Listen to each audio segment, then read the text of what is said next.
This is the part where the screen starts to scroll faster. Usually I like to stay in one spot and just keep mashing the fire button, or if you have the auto fire from power-ups, just holding that button, but stay in the one spot so hopefully you'll be able to sneak by any of the openings that you shoot through. So you're going to have to dodge quickly and avoid the spikes that are coming out of the walls. Now coming up, the screen will slow down.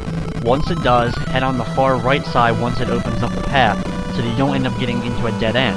If, however, you do get into the dead end, hold the down button on the D-pad, because once you hit that wall, you should be able to go through it. It's a glitch in the game, and what happens is you'll be stuck in the wall for a few seconds until you end up getting past the wall itself, but you shouldn't take any damage from it.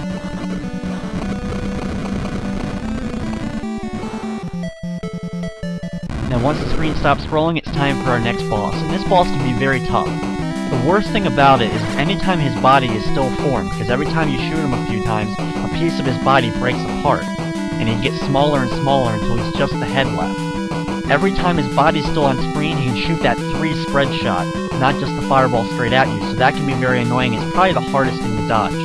You want to try to shoot and avoid him from being just directly in front of him so that the straight fireball doesn't hit you, while also trying to dodge that spread shot. This battle can be really a pain, especially when you only have one shot if you got hit during the course of the level and don't have power-ups. But try to dodge the best possible and keep laying in hits, and sooner or later he should go down.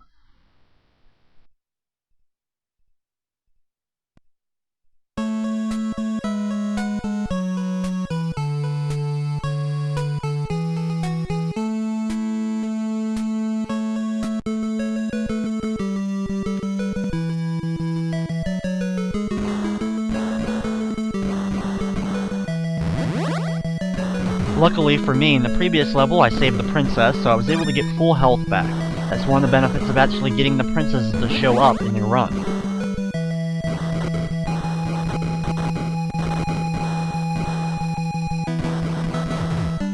This level, as you can see, is an undersea level, and I was able to get the earthquake ability again, so the screen's shaking a little bit. This level isn't too bad, but there is a very annoying enemy right before the end. And more than likely, he's going to end up doing damage to you, so you're going to lose your power-up. It's possible to avoid him or not get hit by him, but he's very annoying.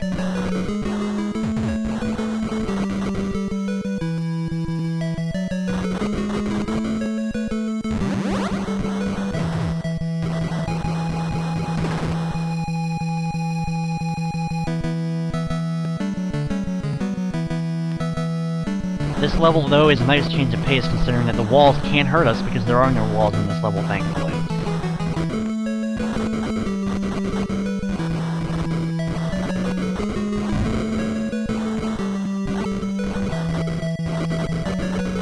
These enemies can be annoying because of the way they fire and how quickly they do, and also that they're kind of hard to hit, especially if they're on their side, or in a case in a few seconds, you'll see ones at the attack spots on the top of them, and you actually will not be able to hit them.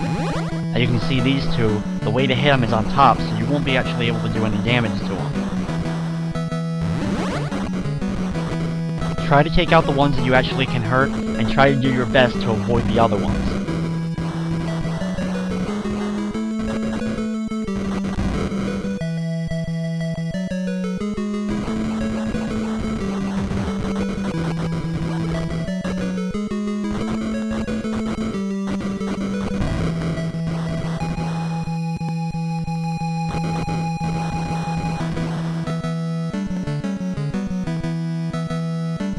Okay, coming up after this big gap is the enemy that's the most annoying in the level that I mentioned earlier.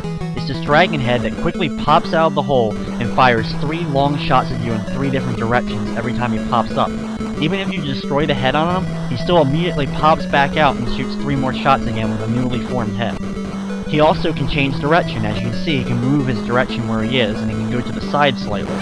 So right there I just got hit by it. It's very difficult to try to get past that area without getting hit at least one time.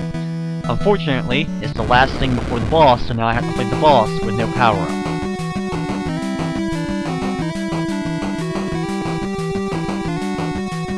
This boss isn't extremely bad. His long spread shot that goes out is 5 at a time. That can be obnoxious, along with the straight shots that come out.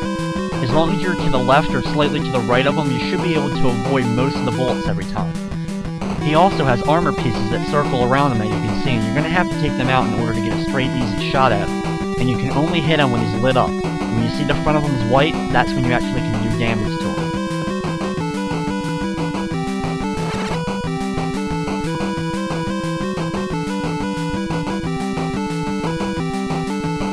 With a lot of power-ups, this boss battle will go by very quickly, but as you can see, with very little power-ups or none at all, it's going to take a while in order to dodge everything and still be able to do damage to him. But always, be sure to dodge a lot more, because even if the battle has to take longer, at least you won't lose any health or life.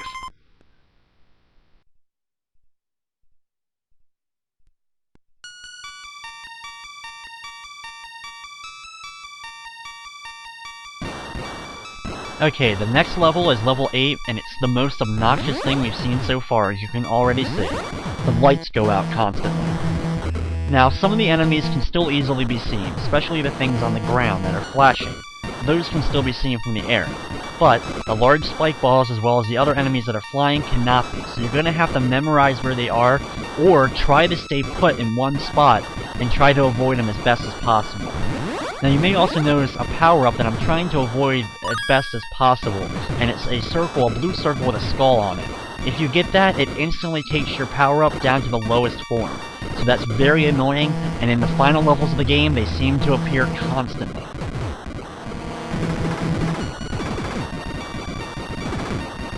You also saw that a few seconds ago, I got a heart-shaped item, and that was an extra life.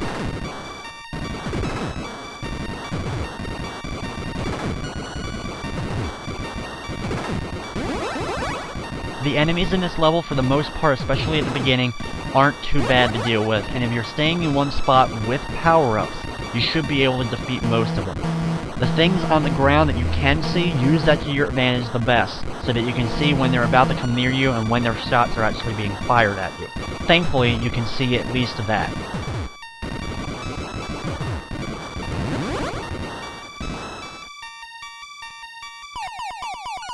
Once we reach the end, it's time for our next boss, the Evil Entrance. What happens is, he sticks his long tongue at you, straight at you, so wherever you are is where he's going to shoot it at. So be sure to avoid it. He also has other shots which are pretty easily able to be avoided, so really focus on the tongue. When the eyes are lit up, when they flash, and when he's shooting their straight shots at you, that's when you can do damage to him. You have to destroy both the left and right eye in order to defeat the boss. As you can see right there, I destroyed the right eye, so now I have to wait and destroy the left eye.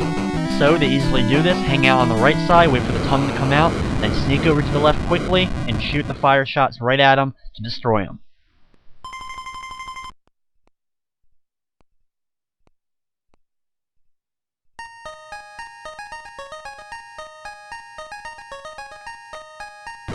Now it's time for level 9, the final area of the game. This is easily the hardest level, as well as the longest level, because it's broken up into 7 different segments before we finally get to the boss. There's also a mini-boss in the level, and I only have 1 health left, so this is going to be very tough to get through.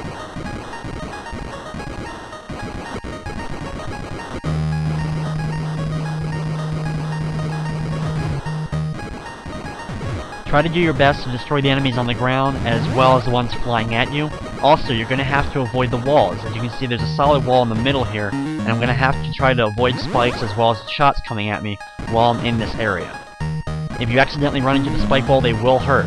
So that's one of the areas where the speed up upgrades can be a little bit annoying until you get used to them. As you can see right there, I took my last shot, lost a life, and thankfully though I don't have to start back at the very beginning of the level, but I do have to start back a little bit farther.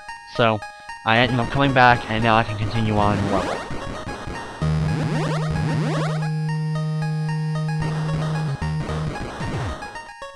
Thankfully, when I come back, I do have full health, and unfortunately, right there, as soon as I got my first power-up, immediately I ran into one of those skull power-ups that immediately downgraded my attack back down to the lowest form. Those things are very annoying, and almost half the enemies seem to drop them in this level. So trying to get back up to the full power-up before the boss can be annoying, because there's going to be constant skulls, it seems like.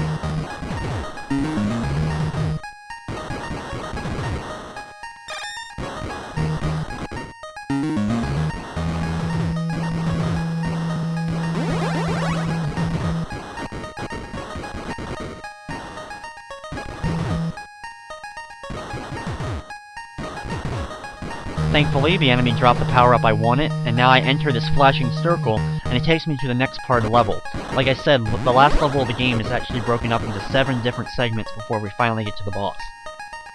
Now here's the first time we have to dodge the spears coming out of the wall. They're obviously a pain, but thankfully though, they're not as much of a pain as they could be. Because once the spear comes out, as long as you don't run into the blade, you can actually run through the handle of the spear once it's sticking out. So you're going to have 2 opportunities to pass it. Make sure that you don't go into any of the dead end areas either, and those are going to be hard to know unless you played the game before.